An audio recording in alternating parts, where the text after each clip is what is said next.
Yeah, we're live, and Ryan, you are upside down. Okay, let me flip that then. There we go. Well, are we really live and I was really upside down? No, yeah, we're live. So your presentation was definitely lacking. Is Chris here? I can't see Chris.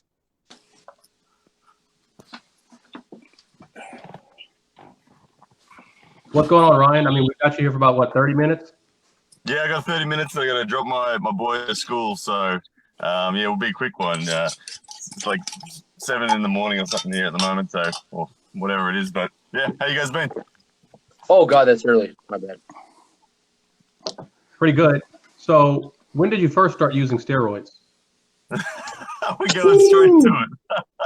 2016. Well, first of all, I got to say I love that picture. That the promo for that made my day. I really, really did.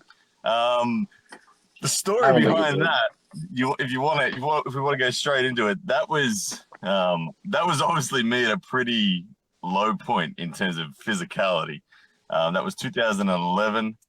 I'd been out of the military for a year. I was walking around with a cane at that point in time.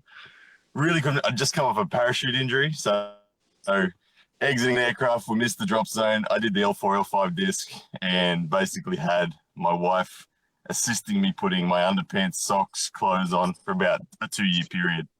So I was like inactive. That was bedridden for a couple of years effectively, and so muscle wastage to the maximum.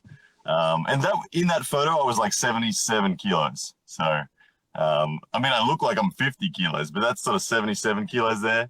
What? Wow.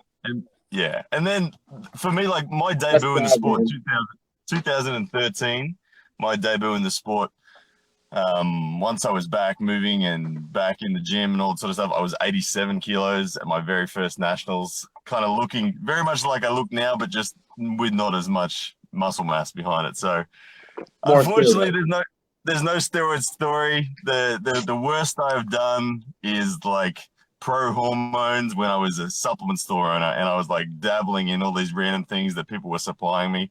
They didn't do anything, and I was like, what is this? So I stopped taking them. But like, that's it. For me, it's just a whole lot of food, and hence I've got this good dad bod that you're all so impressed by. So for those that are just joining us, Ryan just gave us the history of Australian arm wrestling, parachuting, broken back, 77 kilos, rapid weight gain. Yeah. That's pretty much Steroids. Hey, dude, just be honest, man. Come on, man. If this is what steroids have produced, then I'm disappointed in the potential of steroids. Because, come on, let's face it, I am not a specimen yet. Yeah, we're still working on it. Those are banned substances. So why wouldn't? Yeah. Forget it. You did lift 104 kilograms. Yeah. Yeah. That was, what was that? That was I saw Evgeny Prudnik doing that, and I like picking that up, similar sort of stuff. He had a better angle than me, clearly, but then getting excited, getting carried away as I did, and I mean, you guys know me. There's been no shortage of me doing stupid stuff and putting it out there, but in the name of continually doing stupid stuff, you still get stronger. So yeah, as long as I don't get hurt, I'm good. Where's Chris? I'm here. He's soaking it up. It's blank, dude. For the last 2 weeks, I haven't been able to see you, Chris. It's just a black fucking dot. I don't see anyone. Kind of like your career, I guess, huh? Holy shit. Really, man? Are you that soft? Come on, bro. You're irrelevant. But yeah, what about you, Herman? Like, surely you didn't think that I was on the gear, did you? You met me in Louisiana. You see what I'm on. No, well, no, I don't think you're on anything, but that's not usually the indicator either. I mean, there's plenty of arm wrestlers that look like shit that use steroids, so that's not always the best way to go about it. Yeah, but I mean, you're 6'2" and you've got decent bones. So, I mean, you should be 200 pounds, right? Yeah, pretty much. So Hey, so what's the plug for bottom 8? I mean, bottom 8. Well, we all know what's going on with bottom 8. It's going to be good. It's going to be really good. I think that my match with the gentleman in the center there, Chris, is the match that everyone wants to see at the end of the day. I think that is there's no match available in the world of arm wrestling that has as big a build up as this one right here. This is 6 years in the making of coming to a moment, and it's a good moment.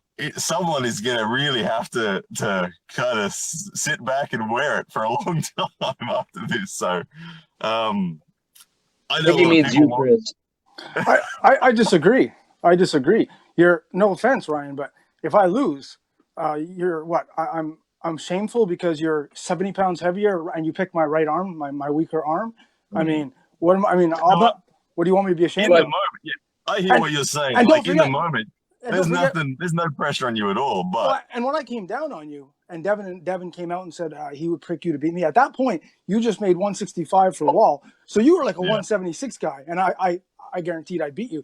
Now you're 220, and you might be 230 by the event, and you might beat me. I'm training to beat you. I'm training to win the whole event. But if you beat me, I'm fine with it. Like I'm not gonna run away from it. I'm not gonna eat crow. Like hey, how much do you weigh? 210 this morning. 210. So, dude, you're like my size. You're big. You're a bigger person than me. I'm 10 pounds heavier. You guys saw the photo of me and my dad. I trained with my dad last night. I'm the exact same size as my dad. Like you can see genetically, we've got the same shaped forearms. We've got a very similar shaped body. We both got man boobs and a gut. You guys look like your blood pressure's high. Yeah, just saying. It's always been all right, but but when I try to get heavy, like I don't know, we're a month out or something from bottom 8.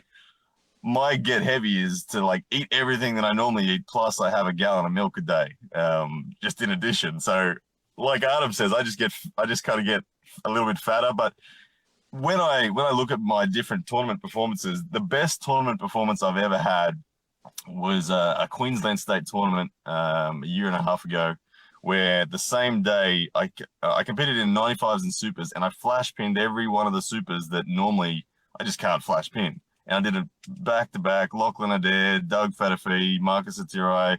That was the day I beat Danny Tesh as well. The only time I've ever beaten Danny Tesh. I was fat. I was full face.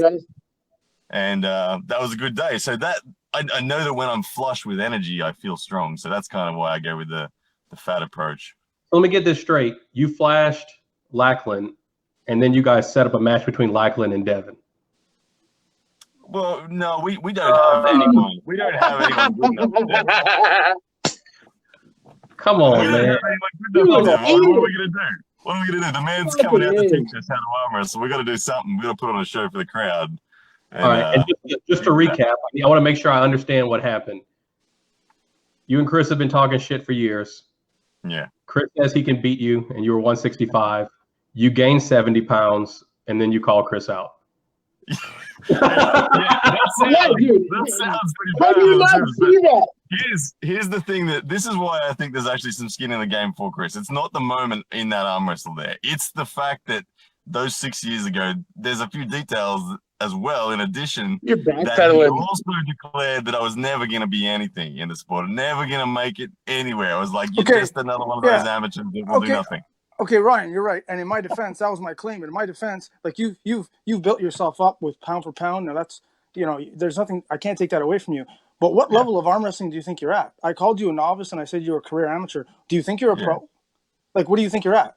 Like, I think I'm emerging pro. I don't think I'm definitely not amateur anymore. Like I can pick any. I'm confident that there's not an amateur on the planet, regardless of weight, that could beat me.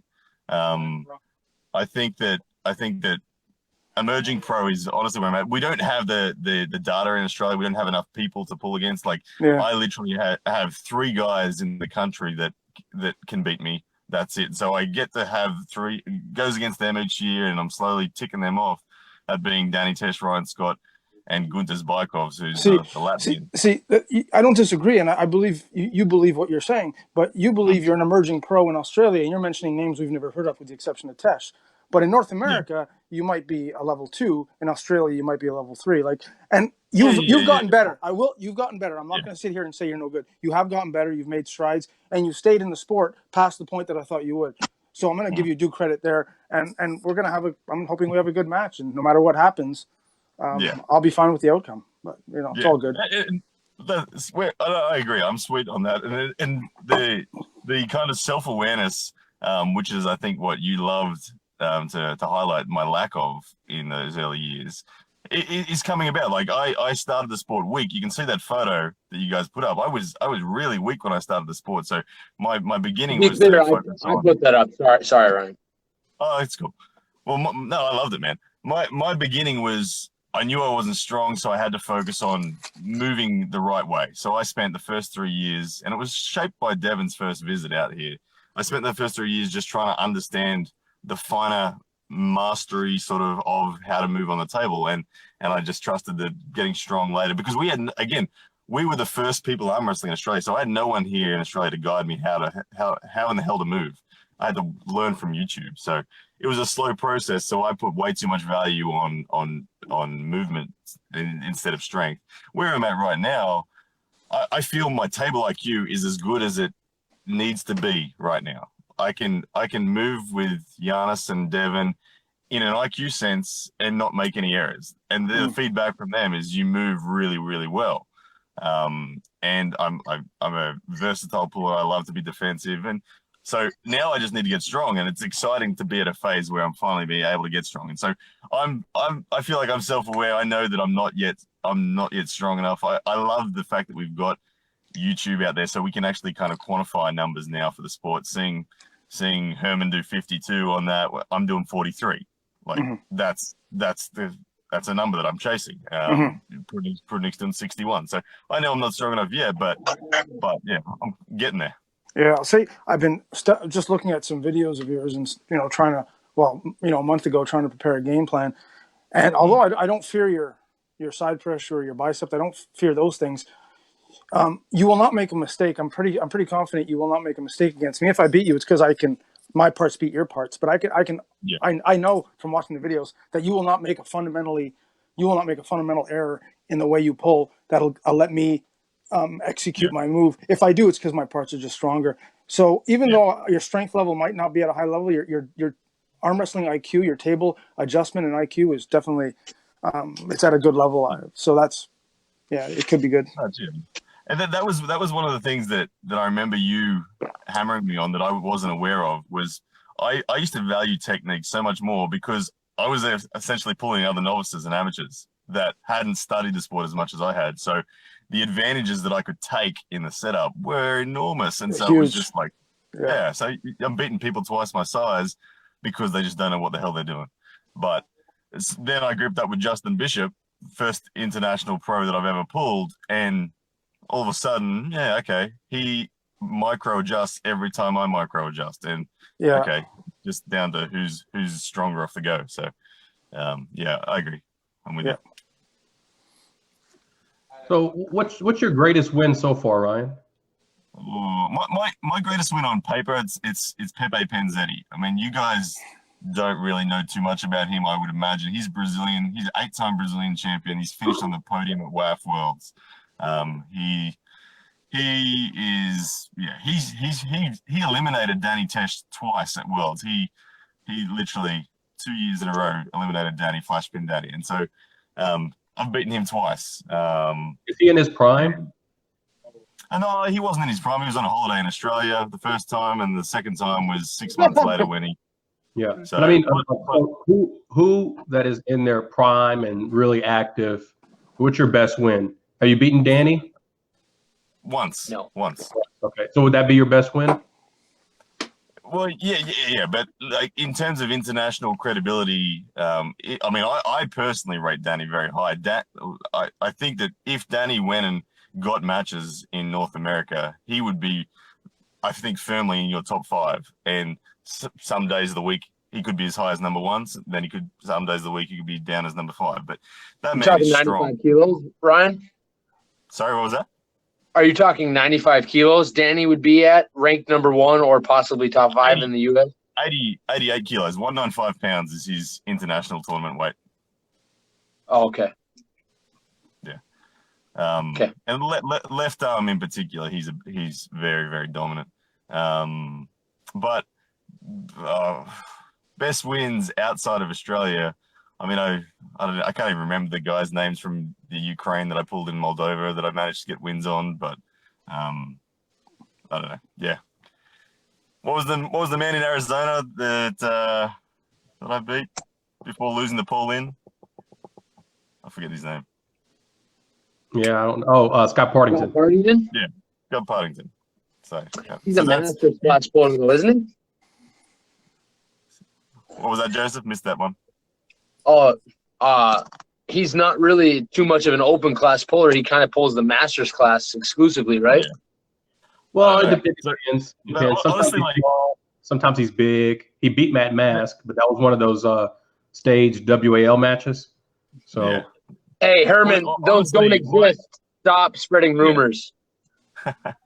I'll tell you the truth about my personality and the way that I progressed is that when I was a kid, I was pursuing tennis, and when I was like 12, 13, 14, and I wasn't good enough to be in the Open Division 1, I was the kind of kid who would insist to the tournament coordinators that if anyone pulled out of Division 1 was sick and they needed to fill in, that I was the dude to call up. I loved going up to Division 1 and getting a beating because that was, for me, the quickest way to get to Division 1. And I ended up getting to Division 1 and ended up being dominant in Division 1. So as a kid, I did that. As an Australian arm wrestler, I did the exact same thing as I'm doing internationally.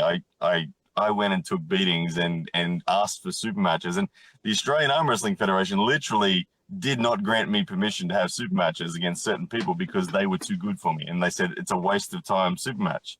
But I did it anyway, and I took losses, and eventually started taking wins. So what I'm doing on the international stage by asking for a match with Justin, asking for a match with Dan, I know that it's above my pay grade, so to speak, but it's always been kind of in my DNA to progress like that. So that's just kind of me.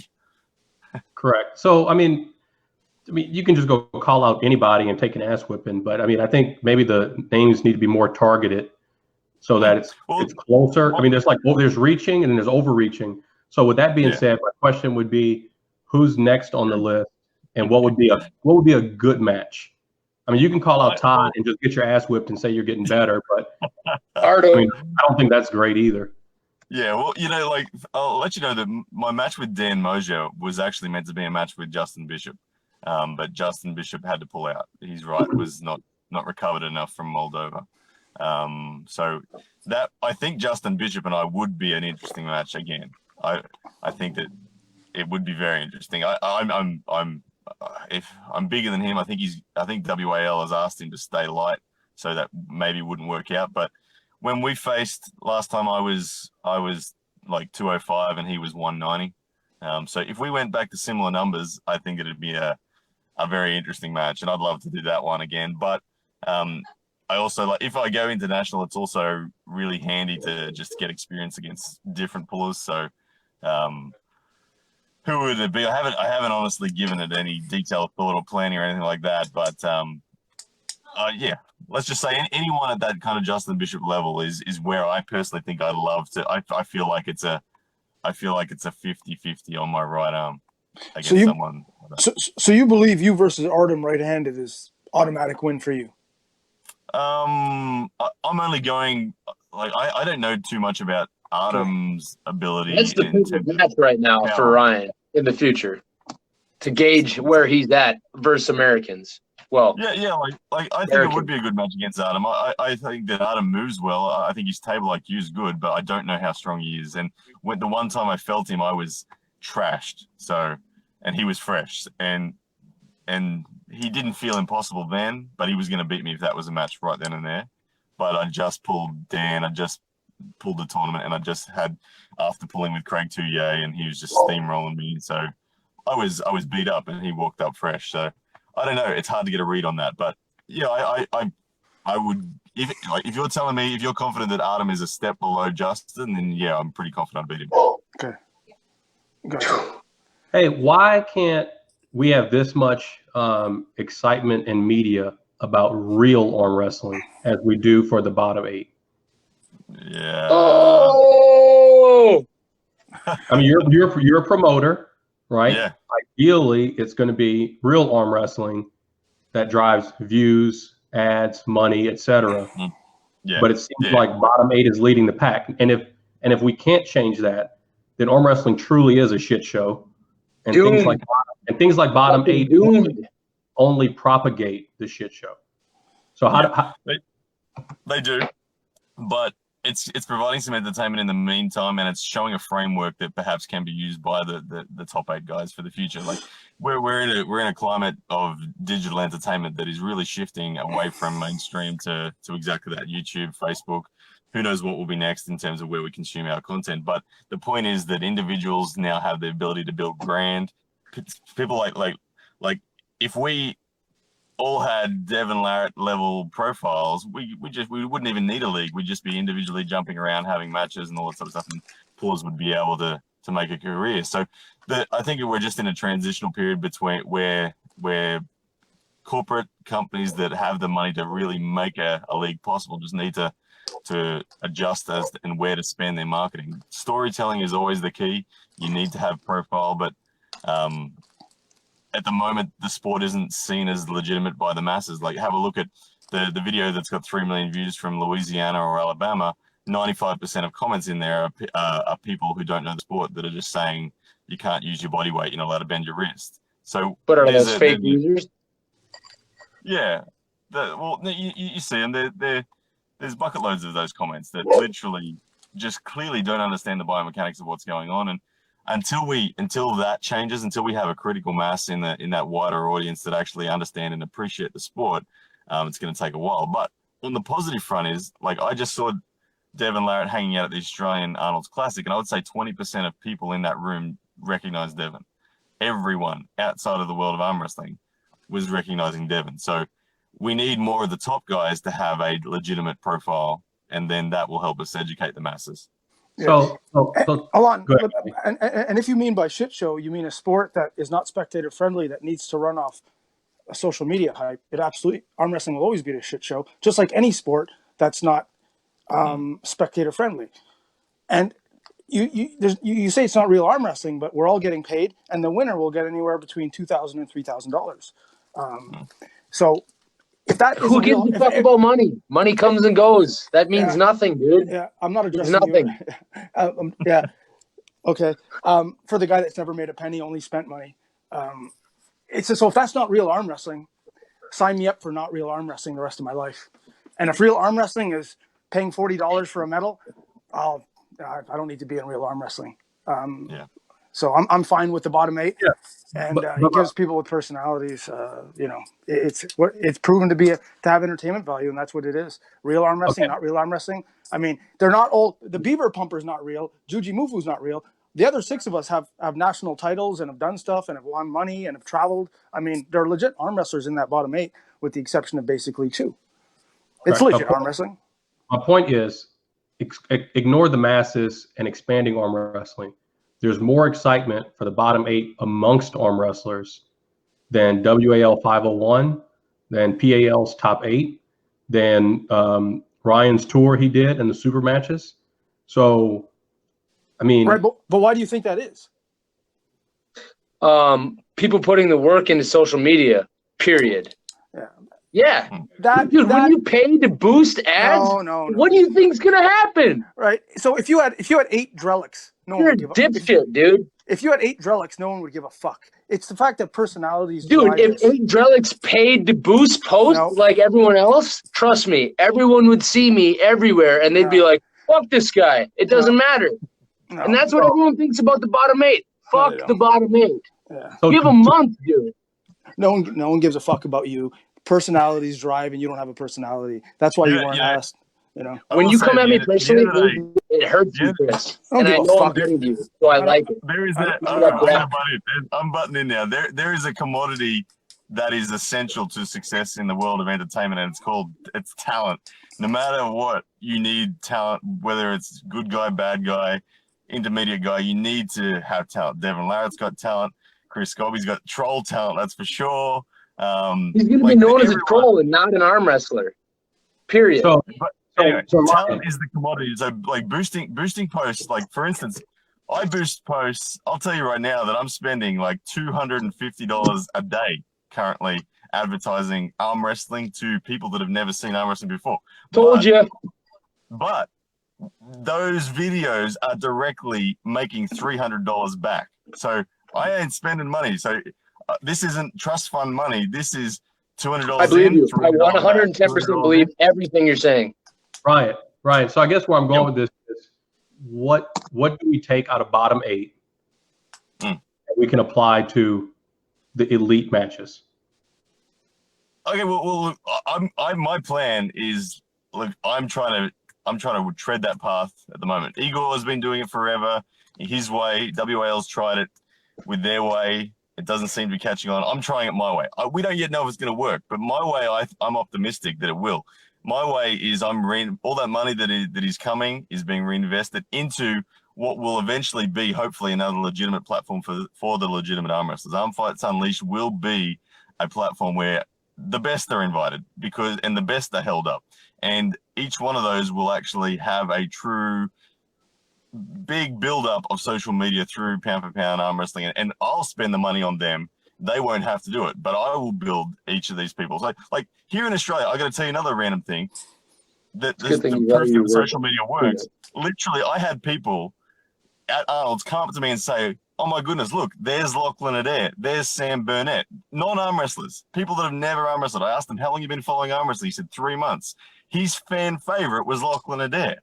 Okay, that's a good thing. That's proof that it works. The advertising does work. The sport can be enjoyable to people that aren't arm wrestlers.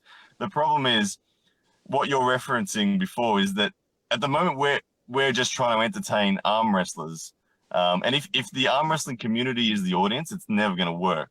The arm wrestling community is never going to be big enough. We need to entertain the non-arm wrestling community, and it's a process. It's going to take time. It's going to take investment. I'm in a position now, thanks to the where the business is at, through the support of the community that's been watching, that, like I said, I can spend $200 and make $300. So that's good. The reason that's good is because now I'm getting 2.5 million views a week outside of arm wrestlers. That allows me to go and talk with Monster Energy. That allows me to go and talk with Next Level Clothing. That allows me to get opportunities to take a bite at a big piece of the pie. When one of those big pieces of the pie come through, then we're talking about, all right, Arm Fights Unleashed might have 20 grand on it next time. Which of the top arm wrestlers are going to pull that? I don't know. There's going to be quite a few that are going to be lining up. And if I've then got another 20,000 to invest on advertising, well, we're gonna compound. And I came from the background of digital media marketing prior to going all in on this. I used to do it for real estate agents and local businesses through Facebook, and I've spent sort of 6-7 years in the engine room of understanding how digital media marketing works, and it's doing well. So, like I said, nothing's coming out of my personal pocket, and we're getting 2.5 million unique views a week. That's a good thing for the sport. Yeah, for sure. All right, Ryan, we won't keep you. We appreciate you coming on. And I guess in the future, we'll have you back on and hear your whole life story, and maybe some more fake news about Australian arm wrestling. Yeah, I love it. Beautiful, guys. Thank you very much for having me on, and I'll see you guys real soon at Bottom 8 anyway, so take care. Take it easy, dude. All right. All right, I got to quit out of this thing. It's the red X. Man, you guys were harsh on him. What do you mean? Dude, we have to be. What the fuck do you mean, dude? When you're as fake as him and you, dude, you have to be. Yeah. You have to be. Yep. Come on, man. Fucking A.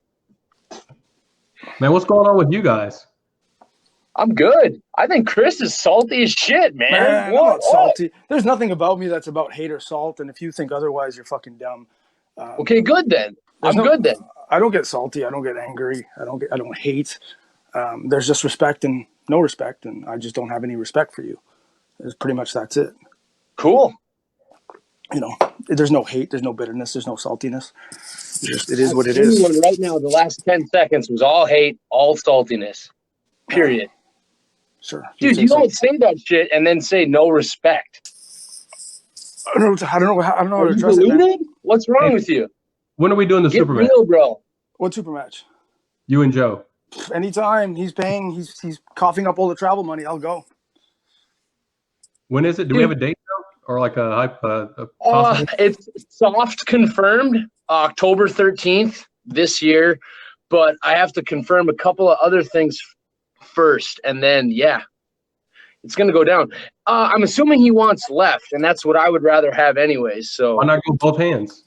Anything you we want. can go both. I just figured I leave it open to see what happens for right, you know. If Chris is going to pull someone who's basically bigger than me, I'm sure he'll pull you right-handed. All right. Exactly, right? Because I'm like a zero, right? I have no respect. I'm a nothing. You're a joke. What you could also do for promotion, the guy who I think you just beat Josh at your tournament, is it Tony? What's the guy who beat Josh? Oh, your tournament. Tony Welke?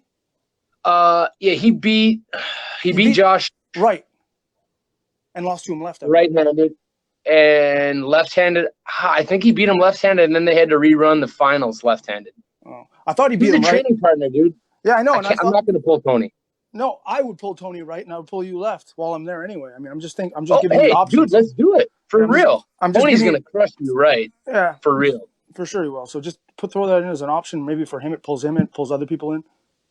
But to be specific, I need 7 rounds, 1 minute of rest, arm war style. We can do 6, but 7 leaves no bullshit, right? If you somehow hold on and get 3 wins. I don't give a fuck how you want to set it up. You're not even close. So any conditions you want to add on, add on. 7 rounds, both hands, alternating hands. So 14 rounds total. I'm game. 100% game. Works for me. You think I'm a nothing and a fucking nobody who doesn't do shit, Chris, but trust me. Right. Yeah. Prove me wrong. Hey, can I will. Yeah. I will. Yeah. Hey, can you fly me out for this? I'll do a training seminar or something. I will fly you out for this because that's what I wanted to do, Herman. Yeah. No, this is going to be good then. It is going to be good. I've said this is going to be good, and this was all coming to this one way or another. Trust me. Chris, your fucking hand is going back, dude. Big time. So put up $2,000. Done. $2,000. Done, dude. $3,000. Oh man. No, of course not. I already said I would pay your trip and give you fucking $250. What else do you need? That's a day's wage. I'm just thinking you could profit. If you're so sure you could take my hand, you could profit. You can pay me, give me $200, pay my trip, and you could still make $2,000. Chris, the YouTube's gonna be my profit, not the money. Okay. Yeah. Good luck with that. Oh, this is awesome. I can't wait. Dude, if I beat you on YouTube, are you fucking kidding me? That shit's going viral. Chris, you're fucked. Let's do it. Set the date. I'm game. Yeah. Let me know. There, I'm ready. I told you. I have one more thing to figure out, and we are doing this. Yeah. How about it?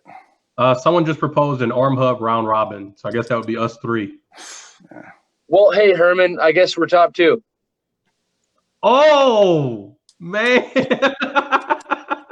Get it. I'm here to stay, bro. I'm here to stay. Oh, man. Hey, so where's this going to be, Joseph? In Minneapolis? More than likely, well, for sure, Minnesota. The plan right now, tentatively, we've done a birthday party every year, October, the 2nd week. Last year, we had 35 people show up just for my birthday party, which is stupid.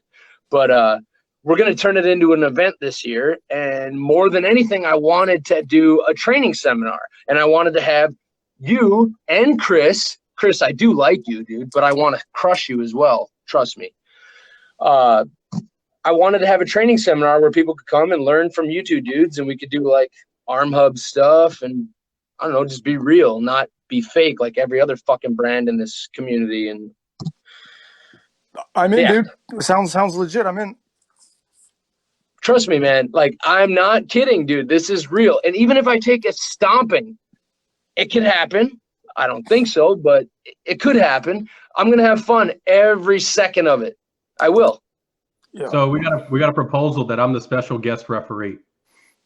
Yeah. Done. Which is terrible. Which is terrible. I'm not. I don't referee at all. Doesn't matter. It would be Fuck bad. that then. I need a real ref. Chris, who do you think? Dude, you could have Leonard Harkless, or you could have a fucking circus monkey, and your arm's not going to budge mine off center. It doesn't really matter. Hey, are you good with Josh? Because he'll follow me out no matter what. No, Josh, the man of Josh, absolutely 100%. He's 100%. He's a good ref, and he's a man of integrity, so I don't have to worry about shenanigans. No problem. We're done. We'll get. Hey, Josh is gonna ref. Me and Chris, dude, it's on. It's on. Oh, woo! Joel Hudick said he wants to ref. Nope. Sorry, Joel. You have no credibility reffing. Zero. He'd be like the referee Sorry, with the most endurance. Like the job would just be hard for no reason, you know?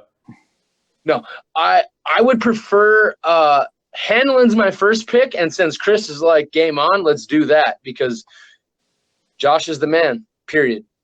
Yeah, he's a good ref. I think he's a very good ref, and but it won't really He's a matter. good dude. You know he's a good dude. Josh is a great dude. Josh is one of the better dudes in the sport.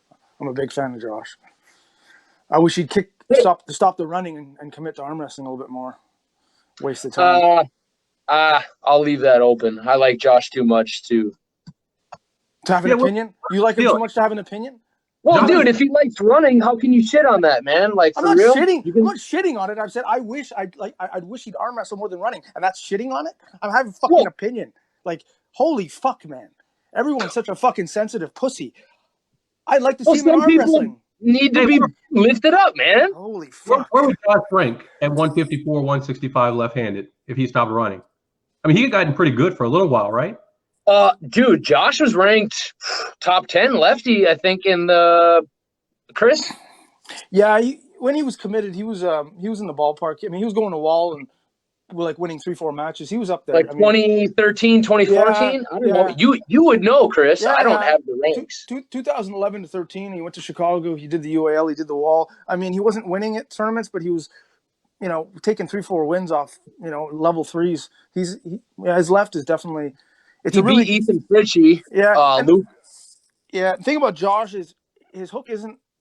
He's a hook puller, but his hook power isn't outstanding. But his ability to hook rollers, kind of like me, is exceptional. So when he goes into a top roll heavy class, he eats them up. He's just really good. I remember him going to Michael Classic and shutting down Shea Dickey, who was incredibly hard to hook. So Josh has elite skills in certain ways. It's these two right here. Not with Josh. There's more things involved, but he's just dude. Trust me, it's these two right here. Trust me. Just like you, it's your bottom two fingers. You guys give all the fucks in the world about your bottom two fingers. Okay. Greg Gray proposed that a Louisiana A-team member be the referee. I'm not paying for anyone A-team to come. Sorry, Herman. It's the only way. Yeah, I'm there, man. You get Herm, throw a little bit of money, try to pay the travel. I'm there. Serious note, though. When are we going to see those 70, 80, 90, 100, and 110 kilo ranks? Yeah, man. So I'm torn, and Herm's been on me for a while, and I've been raging right now. Yeah. Here's the problem. I got a message from Spencer Lightning Fire a couple of weeks ago. And he says, I know you're thinking of going to a top 10 opposed to a top 20 in your rankings and potentially changing the weight classes. And he said, and at this point, I was like 99% going to a 10-man ranking instead of 20-man classes. And he said, he knows so many people that are so geared to be ranked between 10 and 20, and it pulls them in and it motivates them, that cutting to a 10 to appease accuracy and the high-ranked guys might hurt what the rankings are really about. Because really the rankings, what are they about? Are they about setting like a betting standard? Well, who really bets? And does any sponsor ever look at who's ranked first, second, or third? But if the real purpose of the rankings really is to keep guys 10 to 20 kind of like interested and keep them excited and motivated now and then, if that's really what it is, and that's what I'm trying to figure out, then it should be that way. Like, no one makes money off rankings. They serve no purpose other than to create debate and keep and pull interest in. So if that's really what they're doing, and ranking 20 opposed to 10 serves that purpose, then it kind of like, man, it's a hard decision to make. So, Wait, I are think- you so caring guys, about feelings? Not feelings, not about feelings. It's about what's best for the sport. hey, Gobby, so Oh, I'll give you that. I agree. It's probably best to keep it to 20, but I think the weight classes are a separate discussion. Yeah, fair. Ignoring the work that would be involved with top 20 and switching weight classes. Okay, so I love. Yeah, I agree. I absolutely love the 176 class and the 198 class. They're so full, and most tournaments are. Don't forget, originally those weight classes were based because wall was so popular and wall was the standard at the time. They Correct. favored it a little bit. So if I do a 76, you have to have a 54, and I don't like 54 because there's not that many pullers, and it's hard to almost find a top 20. Like you're struggling to find 20. Oh, I'll be there. Yeah, I'll be there. Yeah, you definitely be ranked probably top 10 both arms, right? So 76. But I'm a nothing. Yeah, Come on, man. 13th, 154 in the United States. Yeah, okay, you're a stud. Hey, at least it gives me some place to aim, dude. That's all I'm looking for. So then if I don't want to go 54, but I want to go 76. I like 198, but then if you run 5 classes, do you put a 235, 232, or 245 to bridge to the heavies? And 242. Done. Okay, yeah, 242 is super popular, and you go 242 and then heavies. But you have so many fucking guys sitting at 255 that pull heavies when it's there, and when there's 242, they pull 242. So then the logistics of realizing who's in the heavies and who's going to be in the 242 becomes a nightmare. So I do want to change the weights because there's certain weights that are a lot more popular. I'm just trying to figure out: do you go 4? Do you go 5? You kind of have to go 5. And if you go 5, I would love to have a 176 205. I think 205 is an amazing weight class because all of a sudden at 205, Herm gets into 205, RVJ gets into 205, Todd Hutchins can be into arguably. Well, can't they make 195 or 198 though? It's stretching, I think, and I have to. At 195, I have to argue with people to prove when was the last time they made 195. But everyone knows Herm can make 205. He made 209 at Zloty, so 205. I get it. I get it, dude. To say Herm, because he made 209 at Zloty, can make 195. It's not because he had to lose water, so that's not an automatic given. Yeah, but you would leave it to did I make 95? I can make 95, but I haven't, so you would leave me off, which is what's happened. Yeah. I did 195, so you left me off, and that's fair. I didn't argue it. Yeah, I think a 176 and a 205 class would create so much awesome debate and potential super matches that I really want 176 and 205. Everything else is a whitewash. Hey, fuck that. 54 or die. Yeah, there has to be a 54 because you can't have 65, 76. You can't have a 60. I'm not going under 154. So you're right. If you're going to have a 176, you have to have a 154. Well, if you have a 65, you got to take the guys who can't fucking make 65 out of there, dude. Right. You got guys ranked at 65 that are 200 pounds. Well, because Wall had that pro 165 class, and guys 190 were dropping weight just so they could fit in and make cash. So it fucked up a lot of things. So you're right. I hear you. Let's say it's 54, 76, 205, and then 2 more weight classes. Nah, that's way too much. Sorry. That's too much work. Fuck that. Well, I don't care about the work. It's just what makes sense. So, or do you go 205? You can't go 206 plus. So you have to have a bridge class between the 205 and the super heavyweight. You can't do a 220 because it's too close to 205. You can do 225, but even then, it's only 20 pounds away. What? Can you just do a range? You call it a heavyweight, and that catches 195 to 220. Hey. Yeah. Don't put a weight class on it. How about that? That's a better idea. Okay. What about that? So you have lightweight, which would range. Yeah. Okay. Which would range, you'd have to put 30 pounds. Okay, then you'd have middleweight. 20. What would be the middleweight? And then you'd have a light heavyweight. Then you'd have super heavyweight. You'd have four ranges, 4 titles. Is that what you're? Sure. Yeah, something like this. I mean, I don't know. Okay, but then dude, that's an idea. Okay, I'm a nothing, but trust me, that's an idea. I thought of that too, but if you do that, the range will ultimately be, if you break it down, will be 165, 195, 225, 225 plus. That's basically what the average range would be anyway, which is what we essentially have. So it's like, you're not. But there's no numbers, dude. It's the numbers. The numbers piss people off. I know, but let's say I put lightweight, middleweight, and so goes, well, do I make the middleweight? Am I middleweight contender? And I have to say, well, what's your weight? And so you do have to have parameters within the weight. You have to, because if you ask me, hey, how come I'm not in the lightweight, Gobby? And I'm like, well, what's your weight? And they're like, oh, I'm 154. Well, sorry, I'm only doing 150. It's like, you still have to have weight parameters, even the UFC that has lightweight, middleweight. Yeah, but that's up to you, right? You don't have to tell anyone that. No. Then it's sketchy as fuck, and I'm a bad guy 24/7, which I'm okay with too. But WAL's like vengeance in the middleweight. and there's no number on it. You're not making 95s. Yeah, but that's sketchy. It gives the guy whoever's making the No, decision. It gives him it too much doesn't, range. though. Chris, you're doing the ranks, man. Like they have to Yes, realize that right. it's at your discretion. Yeah, but me saying I'm going to do what I want and fit people where I want, which is Well, kind of like I don't mind taking that position. What it does is it takes the value and substance away from the rankings because it looks like one guy is just having a bias over everything, and I don't want it to be that way. Nor do I want it to be a strict numbers game where if Herm comes into a local tournament, has a bad day, pulls 2 classes, and lose to a bozo. That bozo takes number 2 or whatever Herm is 225, and that I don't want that either because that just makes it incredibly. Okay. So speaking of that, we discussed weight classes. We discussed number, such as top 10 or top 20. Right. What were you going towards from a criteria and I guess a logic standpoint? Okay. It's not the last win.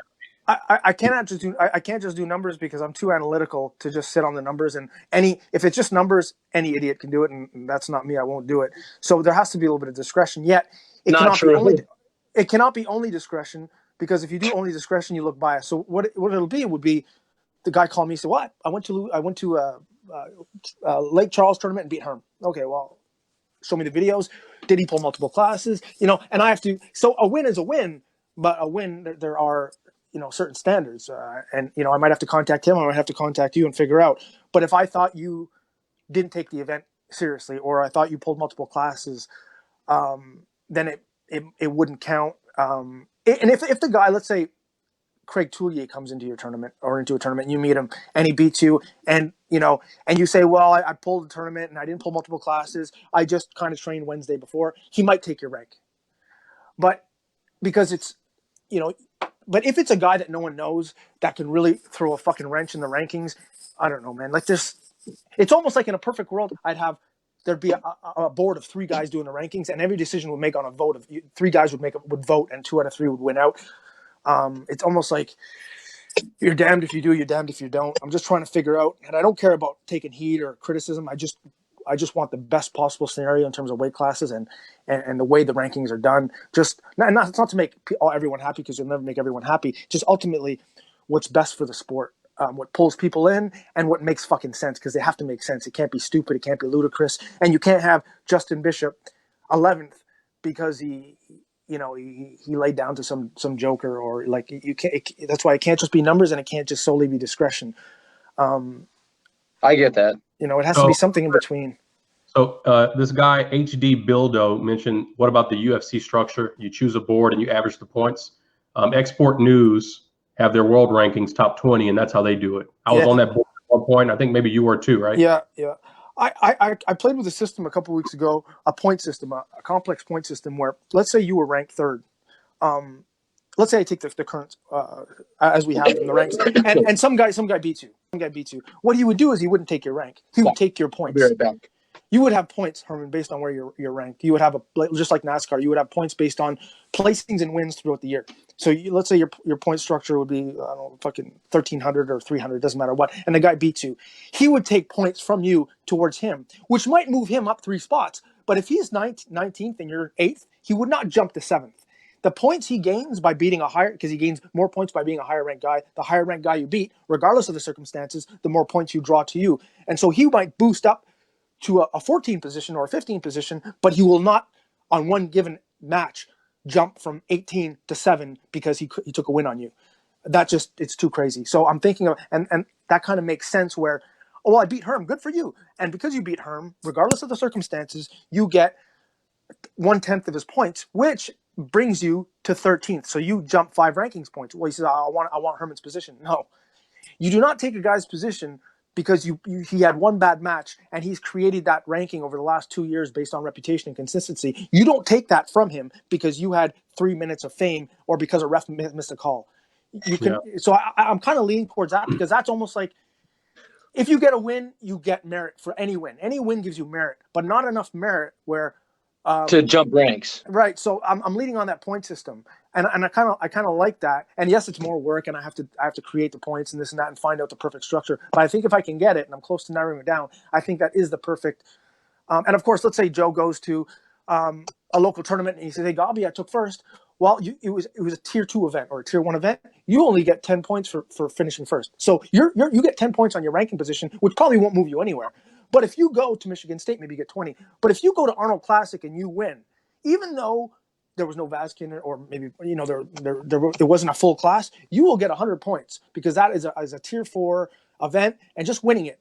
And so giving him 100 points rankings based on that event, that tier 4 event, will boost him maybe 3-4 ranks. And on the way, if he beats Hale, who might have 900 points on his ranking, Joe would get an extra 90. So Joe would get 190 points ranking, which it won't get him ahead of Jeff Hale because Jeff would be 2 and Joe would be 19 or whatever. But Joe might go to 11.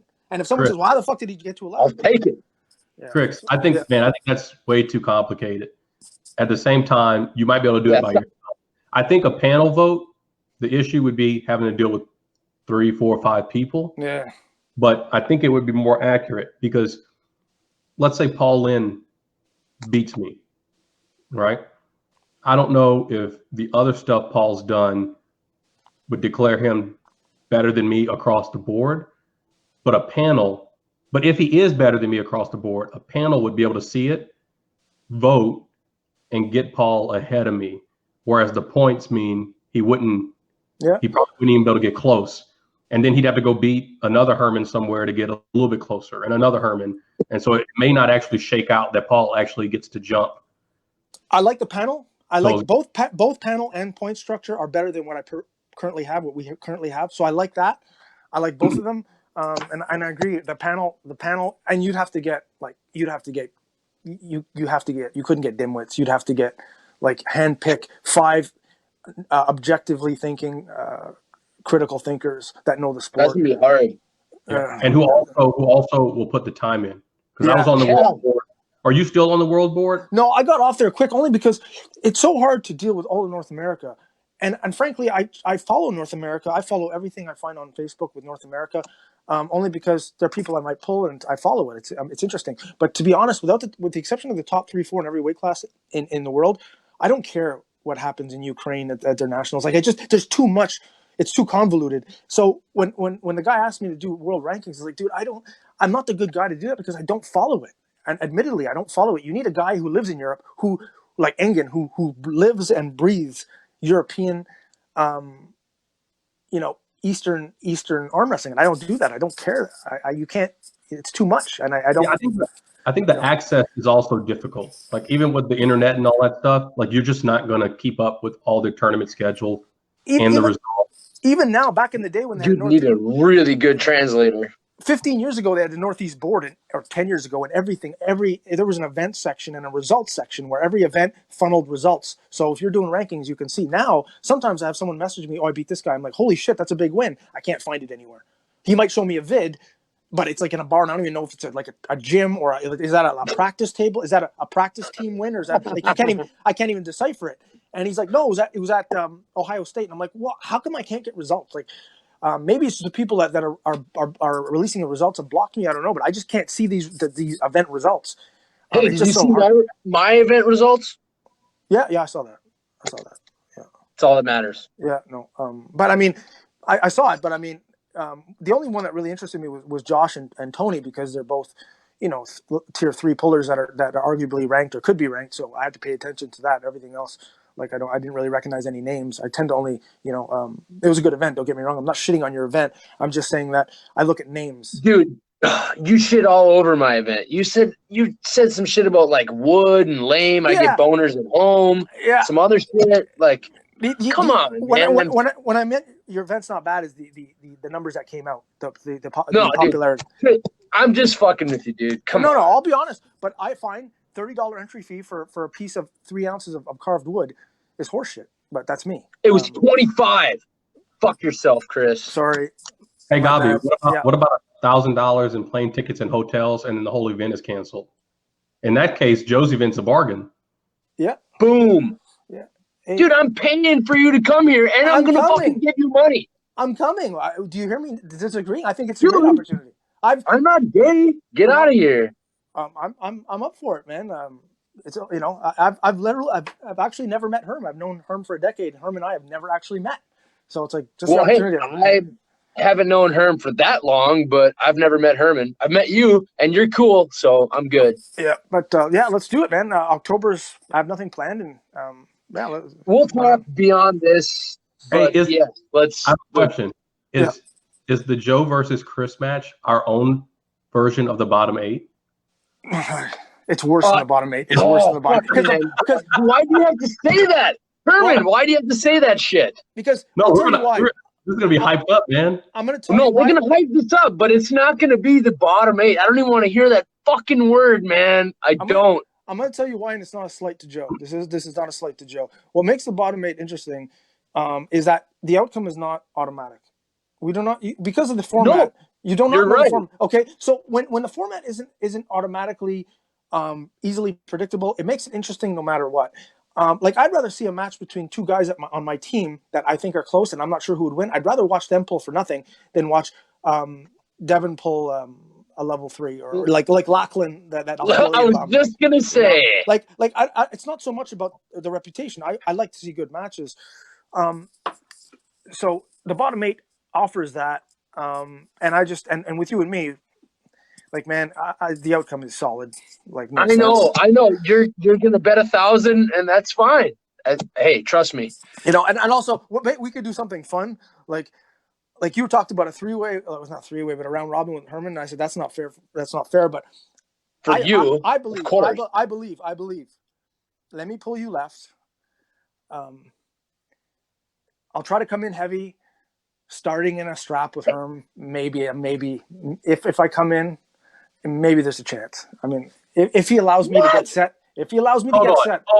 Hold on. If you don't use pronate, if you don't pronate out of the strap, or you don't pronate at all, you can do whatever the hell you want. But you don't pronate. Now I know it sounds stupid. Don't use this move, but it could be a match if you don't pronate. Of course, Dude, I could flop press your ass. No, man. you couldn't. No bullshit. I don't believe. Let me speak. Why? I've been watching your numbers and. You're a fucking stud arm wrestler. You're an elite. I don't believe you have more side press than I do. I believe he does. I don't think he does. Gobby. Oh. I've checked your numbers and I hooked up my cable direct weight. And what you do is you hook up the side pressure directly in front of you, and then you go sideways, right? What I do is I hooked up the same weight directly to the left hand peg. Okay, and I went directly lateral with the weight off my shoulder, which is harder, and I did the same weight. Gobby, those exercises or exercises that I'm taking from other people to compare to their videos. I know. Those are my exercises. I'm just saying, I took what you did. I think I took a harder vector, and I matched. Now that makes no difference in a match because you would just destroy me with back pressure or your hand. So I'm not saying. All I'm saying is that one area, that one vector. I can match up with you. I think I can match up with almost anybody. Dude, that's why, side note, I was excited to hear that you and Ginger were pulling bone to bone, but now that's not happening. We knew that wasn't gonna happen. We knew that wasn't gonna happen. And why would he? I wouldn't do that. If I'm investing my own $1,000 into a tournament. Dude, you have balls? Dude, he's putting $1,000 to the winner. Okay, he's got to go through me, Artem, and then he Evan pays Craig. Fucking $350 a day for ads. What's $1,000? It's nothing. The drop in the bucket. You wouldn't do it. Herman wouldn't do it. I wouldn't do it. When there's that much money on the line, no one's going against their grain. Back to me pulling either of you guys. I'll pull you guys like Devin was going to pull. No. Hey, legit. Can I use 2 arms, Herman? Hey, 2-on-1, even left-handed. No, can I use my 2 arms? I'll smoke you, bro. Smoke you. Oh, I want your left and Gobby's left, and your right and Gobby's right. I got a counter proposal. Keep the circus monkey on his camera. You and me, straight center of the table, going sideways. Let's see this.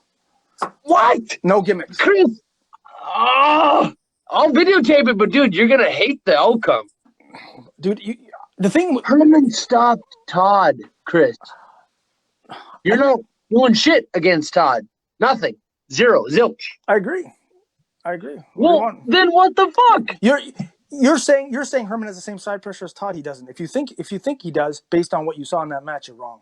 The fact that you don't have the same side pressure as Todd and Herman stopped Todd means, dude, he's gonna fucking stop you in the setup.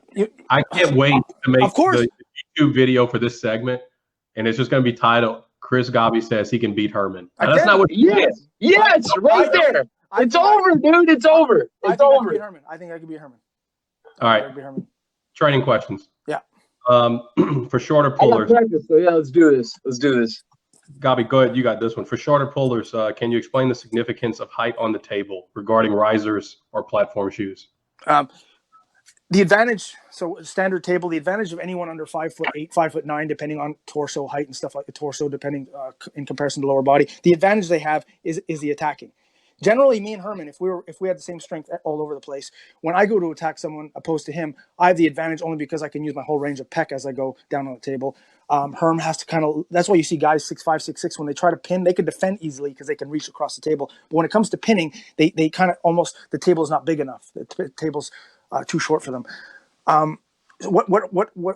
So ideally, even at 5'6", 5'7", 5'8", the table is perfect for the attacking side of the table if you have hand control. The problem is when you have to chase. Your angle automatically opens up. So it's really depending on attacking, defending. Someone asked me, he was 5'7", and he asked me if he should be on a riser, and I said, well, unless you always have pronation and you're always using your lat to come towards you and pinning your opponent. Unless that's all you do, you never get taken out of center, or you're never chasing. It's good, but of course that's not the case because everyone in the sport can be taken off out of their wheelhouse. So in a perfect world, you'd want a riser. Let's say you're pulling right-handed, a riser where your right foot is 2-3 inches off the ground, but your left foot is off the riser, which means that when you chase, you get the height, and when you attack, you don't have the height. Or a platform. I asked Rick Pickney once if you can create a riser or a platform like a skateboard ramp that starts high and slowly goes down to nothing, so that depending on where you are on the table, neutral, attacking, defend, you can position your feet accordingly. But it's not necessarily rising is better. It depends on your style, depends on where you pull, and it depends on the different heights and the vectors and all that stuff. Practice. We're good though. Yeah. Let's see. How to hook a presser. That's another Gobby question. I mean, yeah, that's another Gobby. Two ways to stop a presser. If you're one is a very painful way. One is to grab them so low, not neutral low, but so low where they almost can't. Much like stopping a pronator, they can almost can't get into their full reverse flex. And of course, matching so much side pressure. The problem with this move is either you're stronger and he's going to hurt himself, mainly his shoulder, or he's stronger than you and you're going to hurt yourself or put a lot of strain on your shoulder or elbow. But early in my career, I had a super match with Benji Dwyer, which I was sure I put tons of money on because I knew I can hook him and I knew he couldn't roll me. And this was my first 6 months, so I didn't know really much, but I knew I was stronger. And in the first match, he tried to hook me and I smoked him. Second match, he tried to top roll me. I contained him and smoked him. Third match, I gripped the same way. I only had one grip at the time. He dead wrist tricep pressed me, and he did that 3 times to take my money. So now when I pull a presser, because they're not protecting the top of their hand, I basically the best move for a presser is a high hook straight to the ceiling. And you're not the worst thing you can do versus a presser is try to pin too quick. If you try to pin too quick, it straps and then he gets everything he wants. You almost have to, much like the King's move, you almost have to, you're not hitting to pin, you're hitting for position. And that position is basically to just drop your wrist into a high hook, or not a counter hook, but a high hook position, and just keep him from going to his side.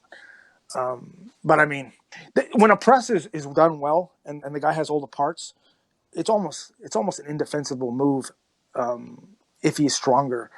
We've seen Devin stop Jerry. Of course, that was through a little bit of cheating. Yeah, if you can't roll, no way. But the press is really like Dave Randall. Go back to Dave Randall 13, 14, 15 years ago. Unbeatable move. Can go flop, can go straight-handed.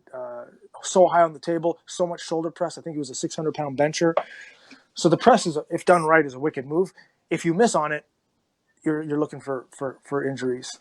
But for me, unless I'm now assuming I'm pulling a guy my caliber, I cannot go straight side across him because it's going to put too much force on my humerus. or do damage to my shoulder. So it's taking a high position, which normally I wouldn't do versus anybody because it's not my forte. But against a presser, I would take a high hand position, not a top roll because you do not want to slip. It's a high controlled levered high hook. And basically your move is straight back, straight to your chin. Straight to your chin and sit down. Straight to your chin and sit down. And that's and from there you just make micro adjustments to pin them. But it's straight to your chin and sit down on the table. Lower your body, and that's how I pull a presser. If you're a hook puller. Quick question for you, Gobby. When training a sweeping hook with the cable machine, what angle are you pulling from? A sweeping hook, I'm always coming diagonal. God, you set a 45-degree angle or something. Yeah, I think they're wondering high or low. Yeah.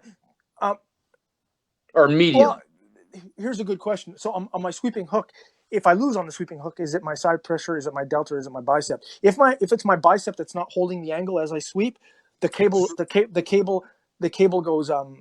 It would be a lower attachment on my table, so that the emphasis is on my bicep as I drag. If my bicep never gives up, but it's a lack of side pressure or shoulder, I put it higher up so that the vector goes towards my weaker link. One dangerous thing I used to do a lot. Wait, what? What didn't you understand? For real? Like you would put the vector higher up if your side pressure's weak? Well, I want it on my delt, right? I want it on my delt. Oh, no. Okay. No, you're good. Okay. You're good. My side pressure comes from my internal rotation of my delt, so I'd want it a little bit higher. When the attachment's low on the table, like at table level, and you're doing a curl, or it's mostly on the bicep. It's 70% bicep, 30% delt, chest. If you put it higher up, like Herm does, because Herm's trying to work more side pressure than he has defensive hook or his bicep. One thing that I don't do is go straight, like what I did when I tried to mimic Herman's move, is place it at my right pin peg, the cable, and go straight sideways. That is a recipe for disaster unless you have an iron elbow. I was just going to say, what about your elbow? Yeah, I have a super freakishly short forearm, which means the strain on my elbow is always less than anyone else, which is why I can do stupid things, or why every match I've ever pulled, I came from the worst part of the table from, or I came from a vulnerable position every single match. My elbow can, and I have full extension of both elbows. There is no, like, I have full healthy elbows, despite 15 years of dragging with them. Okay. Yeah. That's the advantage of a short forearm. Joe. What up? How long did it take you to have a firm understanding of arm wrestling where you felt comfortable at the table and you could make changes and adjustments? I guess I dare say probably within the first 6 months, I kind of felt comfortable, but I didn't know what anything was fucking called or anything. Like, what I was doing was probably not novice level or amateurish level. I just didn't know what to call it. I just knew that I didn't want to go these certain places with certain people because I was going to lose, right? So more than anything, yeah, I'd say probably 8 months. 8 months, I knew that, like, I was comfortable. I knew that, arm wrestling was these types of movements, and losing were these types of movements, and that was it. Yeah. Hey guys, continue with the show, man. I gotta head to work, but yeah, good show, and we'll talk soon. No, we'll wrap it up. Chris. Oh, you did. Yeah. Yeah, so we'll wrap it up, guys. Thanks for the questions. Thanks to Chris and Ryan Bowen. I'll catch you next week, Joe. Okay, sounds good. See you, dudes. Train hard.